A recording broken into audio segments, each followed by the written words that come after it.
MCQ of the chapter of memory is performance of an earlier task is interfered with by the learning of a second, comma more recent task in dash।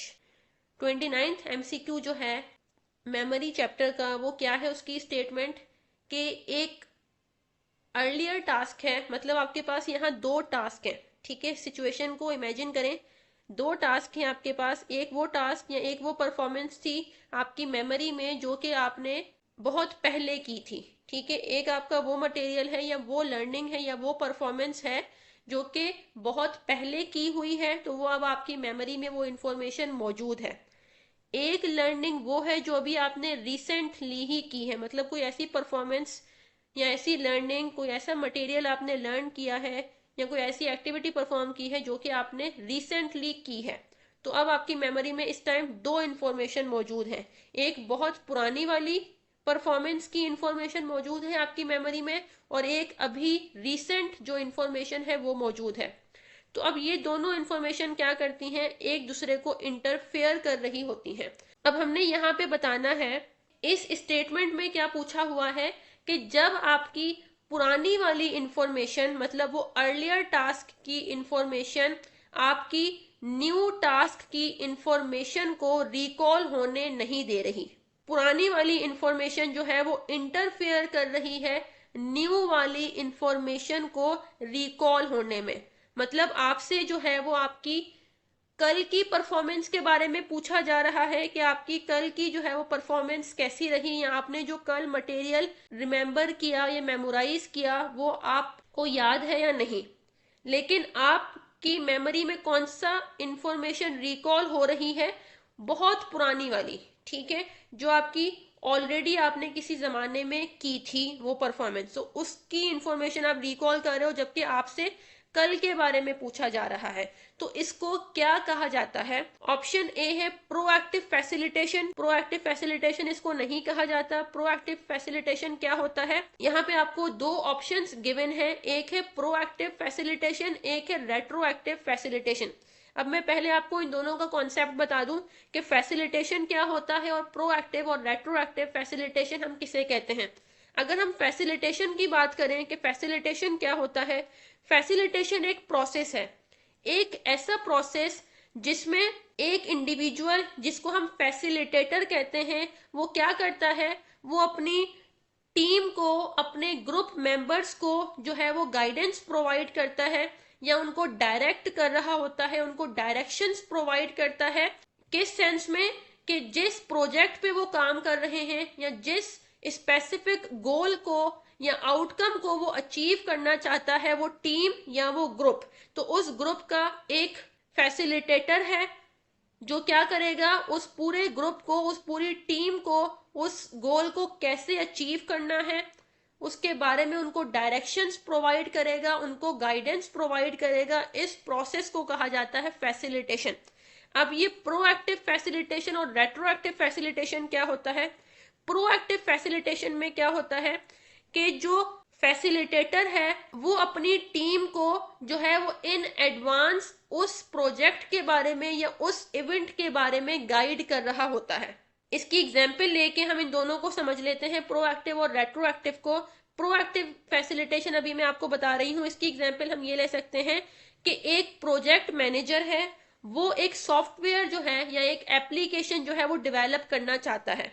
उसने अपनी जो है वो एक पूरी team बनाई है। अब उसने क्या करना है, अब वो क्या कर रहा है, वो पहले एक प्रोएक्टिव फैसिलिटेशन सेशन कंडक्ट करेगा अपने उस ग्रुप के साथ या अपने उस टीम मेंबर्स के साथ, जिसमें वो उनको बताएगा कि ये एप्लीकेशन जो आप डेवलप करने लगे हो ये किस तरह की होगी। मींस कि इसमें आपको क्या चैलेंजेस फेस करने पड़ सकते हैं, आप जो सॉफ्टवेयर डेवलप करने जा रहे हो उसका डिजाइन किस तरह का होगा, उसमें कौन कौन से फीचर्स जो है वो आप ऐड करोगे। तो उसके लिए जो है वो उनको गाइडेंस प्रोवाइड की जाएगी। वो जो प्रोजेक्ट मैनेजर है जिसने वो प्रोजेक्ट या वो ऐप डेवलप करवानी है, जिसको हम फैसिलिटेटर कह रहे हैं, वो उस प्रोजेक्ट के बारे में, उस एप्लीकेशन के बारे में उनको गाइड करेगा कि जो एप्लीकेशन है वो इस तरह की होगी, मेरी इस एप्लीकेशन को बनाने की ये मकसद है और मैं जो है वो इस एप्लीकेशन को इस तरह एक्सपेक्ट करता हूँ कि ये एप्लीकेशन ऐसी होगी। तो वो तमाम गाइडलाइंस और डायरेक्शंस जो है अपनी टीम मेंबर को बताएगा। फिर टीम मेंबर मिलके जो है वो उस पर और मजीद डिस्कस करेंगे कि ये हर कोई अपना जो है वो सजेशन या अपना पॉइंट ऑफ व्यू देगा कि ये ऐसे हो सकता है, ऐसे अगर हम करेंगे तो यूं होगा। तो ये क्या होगा, इसको हम कहते हैं प्रोएक्टिव फैसिलिटेशन, कि आप उस काम को करने से पहले जो है वो इन एडवांस उसके बारे में जो है वो डिस्कस करो। तो इसको कहा जाता है प्रोएक्टिव। जबकि रेट्रोएक्टिव फैसिलिटेशन क्या होता है कि वो इवेंट हो चुका है, मतलब ये कि आपने, आपकी टीम ने वो ऐप या वो सॉफ्टवेयर डेवलप कर लिया है, वो काम कंप्लीट हो गया है। तो अब क्या है, रेट्रोएक्टिव फैसिलिटेशन सेशन कंडक्ट कर रहा है वो फैसिलिटेटर या वो प्रोजेक्ट मैनेजर जिसने वो ऐप डेवलप करवाई थी या जिसने वो सॉफ्टवेयर डेवलप करवाया था। अब वो अपनी टीम के साथ एक मीटिंग कंडक्ट कर रहा है।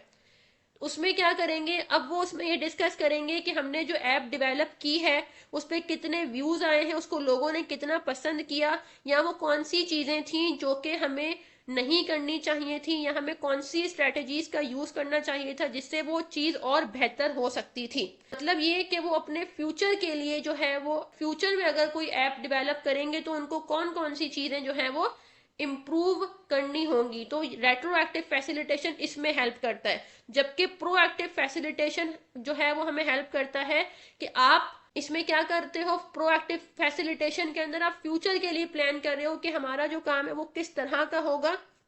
मतलब यहाँ पे आप प्लानिंग कर रहे होते हो, और उसमें रेट्रोएक्टिव में जो है वो आप अपने गुजरे हुए काम से, उस कंप्लीट किए हुए काम से लर्न करते हो, और फ्यूचर को इम्प्रूव करने के लिए आप जो है वो लर्निंग कर रहे हो। तो जैसे अभी आपने कहा कि जो आपने ऐप डेवलप की है उसमें ये मिस्टेक हुई, हमसे ये ऐसे नहीं करना चाहिए था।